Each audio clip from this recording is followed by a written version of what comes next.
Welcome to Electrified, it's your host, Dylan Loomis. First up, Tesla app updates is talking about .27.5 and the summary. OctaView Live Cam, which includes the left and right pillar cameras, may be coming. They did say it's likely part of the holiday update. Tesla has now added waypoints to the trip planner feature, and supercharger photos have been added as well. For now, when it comes to waypoints, it looks like you can add up to 4. Here's an example of the supercharger photos being added in the app. And here are the pillar cameras that are now added as selectable assets. Yes, I have the same question. How close will this live OctaView cam be to the 360 bird's eye view that everyone's been asking for? In case you missed it, Green the Only did point out that Tesla will be adding Waze-like features, including new routing options and a driver liveliness system. One of those Waze-like features, the ability to detect fixed and mobile speed and red light cameras, plus the ability to avoid construction on your route and the option to disable U-turns. It sounds like the updates to the driver monitoring system are going to be targeting those people who try to circumvent that system altogether. It'll be checking not only whether the driver is attentive, but also if they exhibit signs of a human driver. In a regulatory filing today, we learned that XAI is looking to raise up to $1 billion in an equity offering. They've already raised $134.7 million in equity financing from a total offering of up to $1 billion. This is definitely worth paying attention to. Don't forget, we just heard that Elon is going to discuss with the Tesla board the potential of Tesla entering into a partnership with XAI. We know Tesla moves quickly, so no guarantees here, but again, something to keep an eye on. We got the Tesla China weekly insurance number. It came in at 17,400. I know that Car News China has it at 17,600, but when you add up the Model 3 and Y and pair that with Roland's numbers, I think the correct number is 17,400. Even if it's not, we'll go with that to be conservative. Here's that number plugged into the table. If you wanted to compare it to the same week in quarter 3, that number was 11,800. So through the first 9 weeks of quarter 3, we were at 101,000, which means this is now the first time in quarter 4 that we have surpassed that rate, as through the first 9 weeks of quarter 4, we're now at 104.5 thousand. We're now ahead of the Q3 pace, but it is interesting that the Model 3 ramp is still holding steady right around that 33 to 3,500 mark.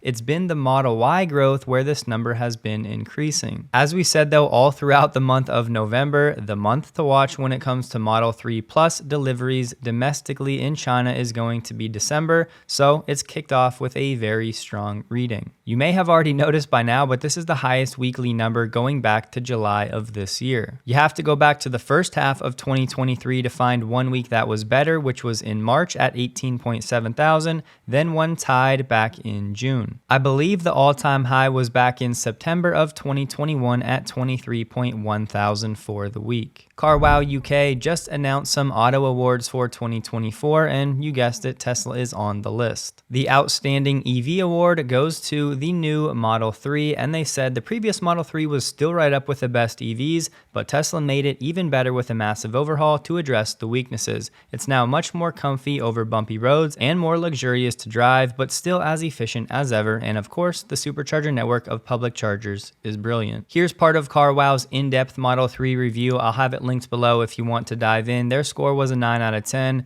What's good? Very fast, massive range, loads of tech. Not so good, can be awkward using the screen for everything. German saloons, still higher quality. Controls can be a little fiddly. The overall award, their car of the year, did go to the Volvo EX30, getting a score from their expert reviewers of a 10 out of 10. If you could have the ability to speed read while still retaining all of the important information, would you want that superpower? Of course you would. Now, what if I told you you can have it? That's thanks to Blinkist, the sponsor of this video, which is an app that helps you understand all of the important points from over 6,600 different books across 27 different categories in just a few minutes. I love to read, but even great books are usually filled with fluff stories. With Blinkist, you get only the most essential information in about 15 minutes. Even better, you can read or listen to the blinks. With Blinkist Spaces, you can share blinks with a group of friends or family, and they don't even have to be premium members. I have a space with my wife where we can talk about the books together and work out how we want to apply them to our life. Just this week, in honor of Charlie Munger's passing, I revisited the book The Complete Investor. And if any of you have not yet read Ashley Vance's book on Elon Musk, which is 400 plus pages, Blinkist can probably save you at least a few hours. I think Blinkist is great for a refresher on books you've already read too. For example, I love the book Atomic Habits by James Clear, and I plan on every month going back to revisit to make sure I'm implementing some of those most important takeaways in my daily life. Right now, you can get 25% off Blinkist's annual premium membership. You can start your 7-day free trial using my link in the description below. Enjoy. Before we touch on this interview between Elon and Sandy, I've seen a fair number of people saying that Sandy's just not a great interviewer, complaining that they talked about things that we already know about, and Sandy took some time to kind of share some personal anecdotes, not valuing that time as well as he could have. When it comes to extracting data from Elon in his limited public time, I totally understand the sentiment. I also want to share maybe another side that toward the end of this interview really became apparent. If you watched closely, Sandy was almost on the verge of tears when he thought about how much he appreciates not only Elon's engineering genius and him taking risks, being a strong leader who pushes, but also when he stands up for the truth and what he's doing when it comes to free speech. And it's because Sandy's been around and he knows the importance of what Elon is actually doing. Simply put, it was plain as day that Sandy has such a deep, genuine appreciation for Elon, and he just wanted to express that to Elon as best as he could. They did touch on some points we've already made, like the 48-volt system and much less wiring, much less copper, much smaller wire harnesses being required. Then Elon did nerd out a little bit when it came to moving to Ethernet over CAN bus, which allows for much higher data rates than typical CAN bus on other vehicles. He said you don't need as many point-to-point wires with a high bandwidth bus, not being constrained by the data rate. If the data rate per wire is low with a CAN bus, you need many point-to-point wires, whereas if you have a high data rate like Ethernet, you can just attach to the bus and not worry about latency or data loss. Elon did say making these changes though is pretty obvious. He's really just bringing cars into the 21st century. We've had Ethernet for a long time. Nothing really has prevented the car industry from doing this, and Elon just said it's making the obvious moves, bringing car electronics to 2023. Elon said Cybertruck will not be material to Tesla's financials in 2024, but he said they probably would be in 2025. And here's Elon on the next-gen platform. So we obviously are working on a low-cost electric vehicle that will be made in very high volume. We're quite far advanced in that work. I review the production line plans for that every week, and I think the revolution in manufacturing that will be represented by that car will blow people's minds. It is not like any car production line that anyone's ever seen. Is this going to have the unboxed system, or would this be too much of a question to ask? The thing that's most interesting about this is the production system. It's a level of production technology that is far in advance of any automotive plant on Earth. I can hardly wait now. Yeah. It's going to be cool. The first production line will be here in the Gigafactory in Texas, in this facility. Oh, I thought it was going to be in Mexico or something. That'll be the second place. It would take too long to complete the factory in Mexico. We got some EPA and CARB certification documents for the Cybertruck. Troy was the first one I saw to do the math. The numbers most people will want to remember: the energy capacity, the size of the pack, 122.4 kilowatt hours, the energy density at the pack level, 170 watt hours per kilogram, and the weight of the pack, 1,587 pounds, or 720 kilograms. He also added a comparison when it comes to energy density at the pack level. Right now, the 4680 cells in the Cybertruck at 170 do still trail the Model S and X with 18650s at 187 watt hours per kilogram, but based on his math, this 4680 pack is already ahead of the Rivian R1T large pack at 169 watt hours per kilogram. program. Don't forget what Elon said on the Q2 call of last year when talking about the structural pack. He said, "I think unequivocally from a physics standpoint, it's the superior architecture. It's the A architecture. Now, because it's new, we'll start off getting, I don't know, aspirationally a C within an A architecture. But the potential is there to make it radically better. So at this point, maybe Tesla has improved from a C to a B and still further improvements ahead." On X, James said what we talk about fairly often on the channel when the 4680 topic comes up. A lot of people out there seem to be frustrated here with Tesla's progress, but it seems like they're lacking the broader context. A conclusion I agree with. He said, "Anyone who claims 4680 is a failure because Tesla's behind its own ridiculous benchmark it set for itself is not serious and needs to broaden their perspective." That perspective being that Tesla has built this 4680 project from the ground up, from conception to final production. As I said just last week, this is hard for even pure battery makers to do. And yes, it'll take longer for Tesla to hit their own targets, but the only reason they're at where they're at today is because they set those initial targets so high in the first place. If you really want to get into the weeds on these documents, there was a pretty solid post on Reddit going over some of the main takeaways. I'll have it linked below if you're interested. Doing some back of the napkin math of my own, if you take the pack weight and then divide that by the energy capacity of 122.4 kilowatt hours, that would be a multiplier of 12.96. If you then multiply that by 50 kilowatt hours, which is supposed to be the size of the range extender, that would be a weight in the neighborhood of 648 pounds. Now, obviously the range extender is not going to be this heavy because it's not going to have all of the rest of the parts of the main battery pack. However, just based on the weight of the cells alone, the range extender could be anywhere from 350 to 500 pounds. Translation, most people will most likely not be moving the range extender in and out of the Cybertruck on their own. I just don't want it to be lost on us what Tesla has pulled off with the 4680 cell and the structural pack in the Cybertruck in a pretty short time since they began working on 4680s. That entire startup under the Tesla umbrella is only going to get better. On X, Elon agreed with the sentiment from Holmars that the narrative about the Cybertruck being dangerous for pedestrians is nonsense, to which he said, "Yes, we are highly confident Cybertruck will be much safer per mile than other trucks,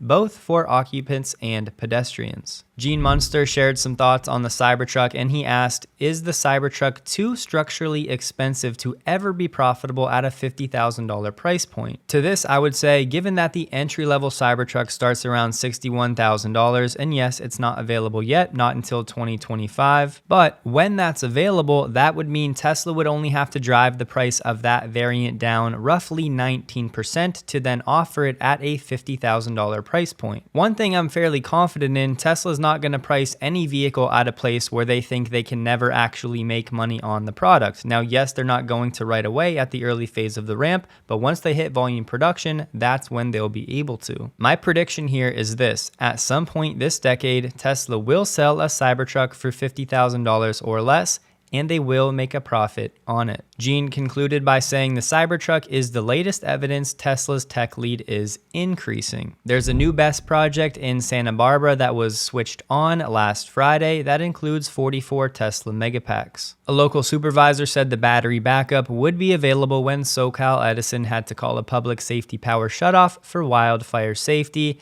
and after a survey of businesses, they found that energy security was number 2 in importance. The Megapack is not just some green initiative, but it's solving real-world problems. Here we have it. The situation with Tesla in Sweden is now expanding to other countries, and at this point, I would say it's kind of something serious to consider. Obviously not in a sense of an existential risk for Tesla or anything close to that, but just something that could be material to Tesla's business. Now we have harbor workers and drivers at the Danish Union 3F that are going to stop offloading and transporting Tesla cars to Sweden in about 2 weeks. This will prevent Tesla from circumventing this blockade by Swedish dock workers who have halted shipments by sea. Not only is neighboring Denmark joining in on the sympathy strike, but we have Finland and their transport workers union meeting on Thursday to decide how it will respond to the Swedish unions asking them for help. Now we have Danish dock workers, Norwegian dock workers, Swedish dock workers all joining in on these strikes, with Finland now considering getting involved. All the while, we only have a handful of actual Tesla mechanics that are joining in on the strike. Most of the Tesla employees are still working as normal. The Norwegian unions are also examining whether to organize their Tesla workers in Norway. The leader of Denmark's largest union is now saying solidarity is the cornerstone of the trade union movement and extends across borders. Looking at sales in Sweden's Scandinavian neighbors markets for 2022 in Norway, Tesla sold 21.3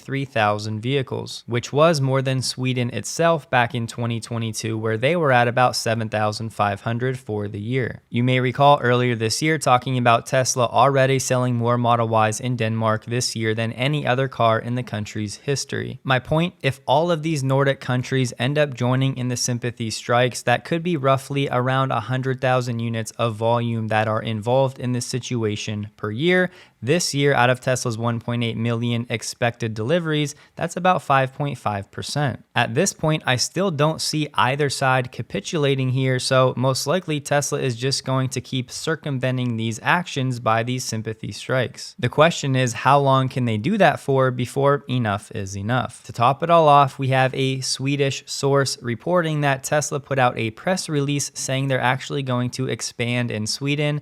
Nowhere at all do they mention the strike. Nicholas on X added some context. Tesla is opening a new service center that will increase the level of service significantly. Tesla also said they have 40 technicians that travel around to customers throughout Sweden and can perform up to 80% of all cases outside the service centers. And they said it's easy to pick up your car at one of the company's delivery centers. It is pretty wild that this multi-country attack on Tesla can take place, but so far Tesla is standing its ground and pushing back. Lamborghini just reached a new deal with unions to introduce a 4-day work week for its production workers. Not only are they cutting the hours, but they're also raising the wages. Productivity on a 4-day work week will be all over the map depending on who you ask, but I do have friends on a 4-day work week and they love it. I have a strong sense that come 2028 UAW negotiations, this is going to be back on the table for the big three. For Lamborghini, it'll be a rotating 2-shift schedule. They'll alternate a 5-day week with a 4-day week, so overall they'll cut 22 days of work every year. Mary Barra just confirmed that the next gen Chevy Bolt is going to arrive in 2025 and it's going to move to the Ultium platform. GM did say it'll be buying LFP cells for the new Bolt and it'll be built at a lower cost and on a faster timeline, but GM has said they're no longer going to provide EV production targets other than they're looking to have 1 million units of capacity in North America come 2025. On the Cruise front, Mary Barra said the safety review should be completed in the first quarter.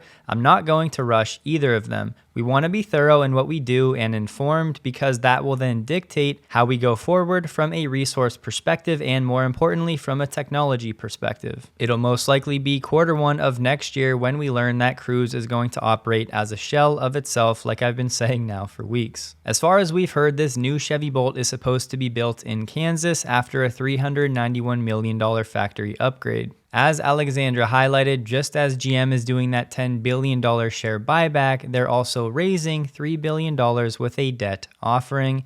You can't make this stuff up. Lucid Air is taking a page right out of the Tesla playbook and is simplifying its model lineup. They're going to be offering lower pricing, different customization options, and they're discontinuing a number of variants. Canadian pricing will be announced on Wednesday. For 2024, Lucid will only offer 3 Air variants, the Pure, the Touring, and the Grand Touring. The Air Grand Touring Performance has been discontinued. Customers will, however, have more options when it comes to customization and adding features. Additionally, Lucid has added new comfort and convenience packages. Lucid's still searching for sales, and I'm not sure that these changes with a $77.4 thousand entry price are going to be enough. Toyota has revealed 2 new full BEV concepts. However, they're insisting that these will be formally introduced as real cars within the next 2 years, starting in Europe. We're looking at an SUV and a sport crossover. This is part of Toyota's plans to launch 6 new full BEVs in Europe by 2026. That Ford battery deal with CATL, it just won an award of its own. Not a good one though. the most egregious misuse of taxpayer funds. This award going to Michigan for offering Ford and CATL $1.75 billion.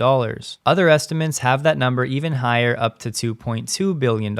Meanwhile, Ford has been backing off its original plans, reducing the number of expected jobs from 2,500 down to 1,700. And the word is Michigan's contribution to the project could be nearly as much as what Ford plans to spend on its own factory. Just so you know, this award is coming from the Center for Economic Accountability, who claims to be independent and nonprofit. However, we all know what happens when organizations rely on donors, whether intentionally or not. Just know before I say this, there's a lot of ICE money in Michigan. Just putting it out there. The CEA president said it's notable that in 5 years, we've now had 2 electric vehicle battery plants and 1 EV assembly plant stand out as the worst economic development deals of their respective years. Translation: Legacy Auto has been gifted billions of dollars in funding to make something happen with EVs, and so far, they've fumbled the rock. Don't forget, check out Blinkist, linked below. I know you guys enjoy consuming content efficiently, and this app will help you do exactly that. I hope you guys have a wonderful day. Please like the video if you did.